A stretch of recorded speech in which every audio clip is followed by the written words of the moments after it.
A lot of people are doing everything right. They run, they don't drink, they're disciplined, but their body still feels off.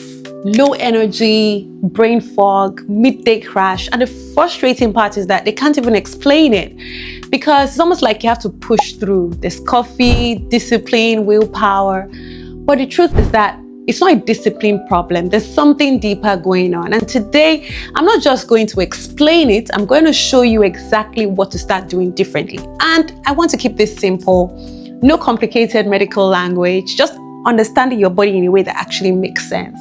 Simple, practical steps that your body would actually respond to, because understanding is good, but action is what actually changes things.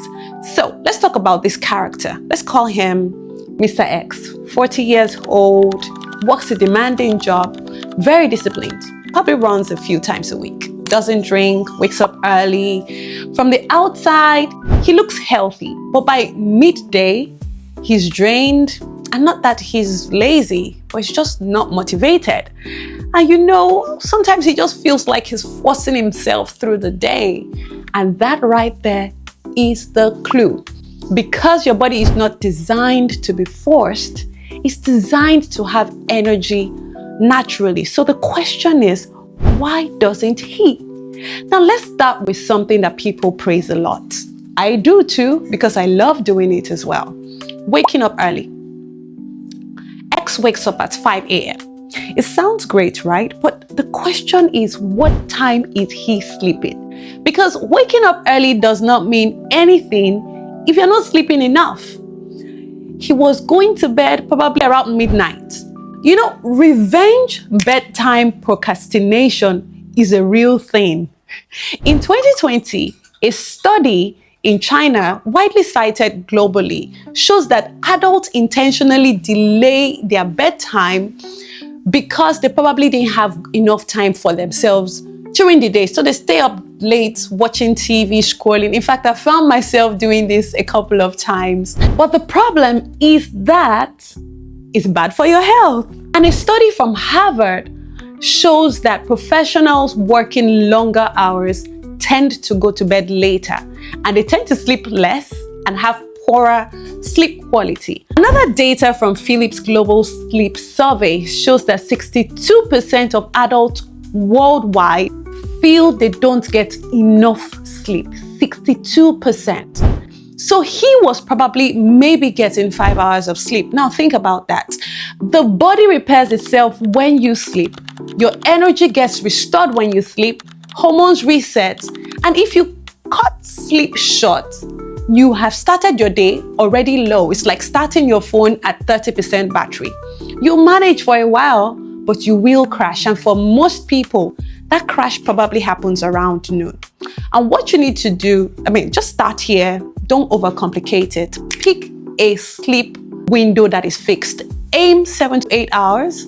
You should probably be in bed by 9:30, 10, so you can wake up at 5 a.m. if that's what you like. Another thing you can do is create a wind down routine. No screens 30 to 60 minutes before bedtime. And then keep your wake up time consistent as well.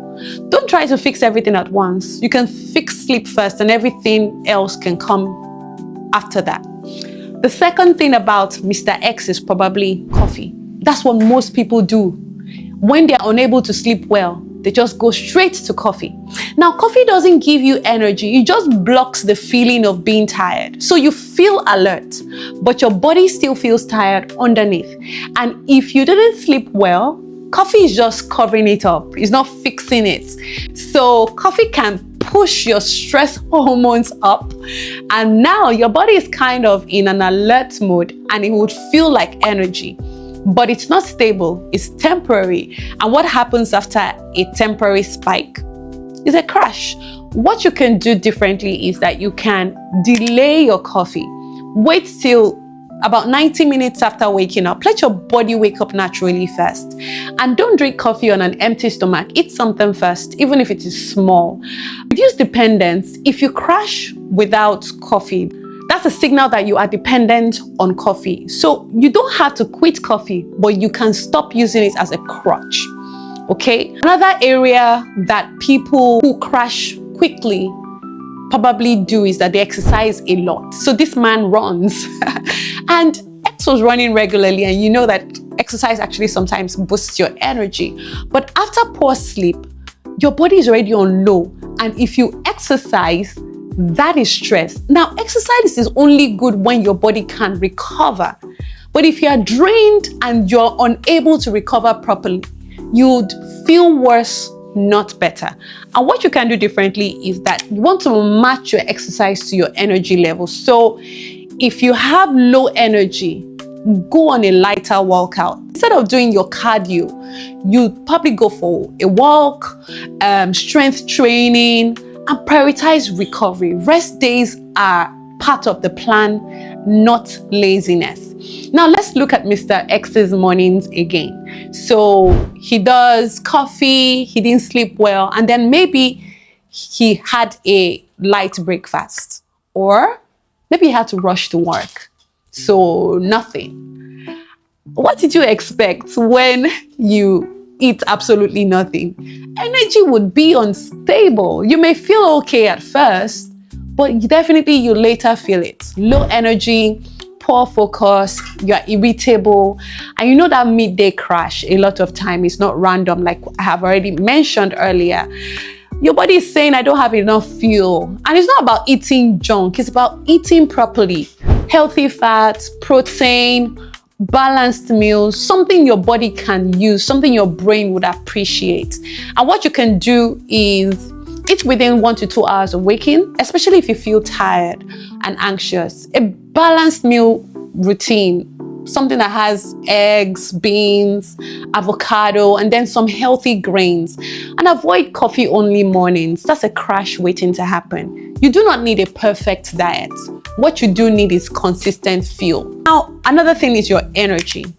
I will try to keep this simple.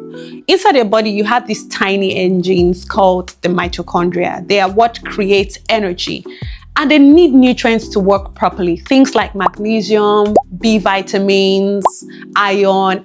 If you're low on these things, even if you eat well, exercise, do everything right, you'll still feel tired because your body doesn't have what it needs to turn food into energy. And that was part of Mr. X's issue. His lifestyle looked good, but internally he was running low. And what you can do is start simple. Whole foods over processed foods. Vegetables are rich in some of these nutrients, and you have to think about key nutrients like iron, vitamin B12, magnesium, and don't guess forever. Please, you need to test. Don't guess, especially if you've been tired for months. Another thing that people underestimate is stress. Not just emotional stress, but the stress on your body from poor sleep, too much exercise, not enough food, a lot of pressure at work. All of these things adds up. Your body has a rhythm. It's supposed to feel alert in the morning and feel tired by evening time. But when stress builds up, that rhythm will get disrupted. So instead, you start having like wired crash, an up and down that is just not following the natural rhythm. And that's your body trying to cope. That's cortisol just trying to push you, and stress building quietly. Your body keeps score. What you need to do is to create daily slow moments, 10 to 15 minutes, no phones, no work. Another thing you can do is get sun early. Between 30 to 60 minutes of waking up, get some sun. Then breathe intentionally. Reduce constant pressure. I beg, not everything is urgent. Your body needs signals of safety, not just productivity. Now let's talk about one last piece before we wrap it up. Your gut. Basically, how well your body processes food. Because even if you eat well, if your body is not absorbing nutrients properly, you'll still end up low. So if you're eating but not really benefiting from it, over time that shows up as fatigue. And what you need to do is practice eating slowly. Don't rush meals. Pay attention after eating. Are you feeling bloated? Are you uncomfortable, that's a clue. Then keep your meals simple, not processed foods. Stick better to whole foods, right? Now, I want us to look at it again. If you are doing everything right and you are still feeling exhausted, it's not about doing more things, it's about doing the right things in the right order. I would say start with sleep, then food, then watch your stress, and then everything else can come in. Look, you don't need to do everything at once, right? Just small changes in the right places will give you the solutions that you're looking for. So the question I have for you today is, what are you going to start changing today?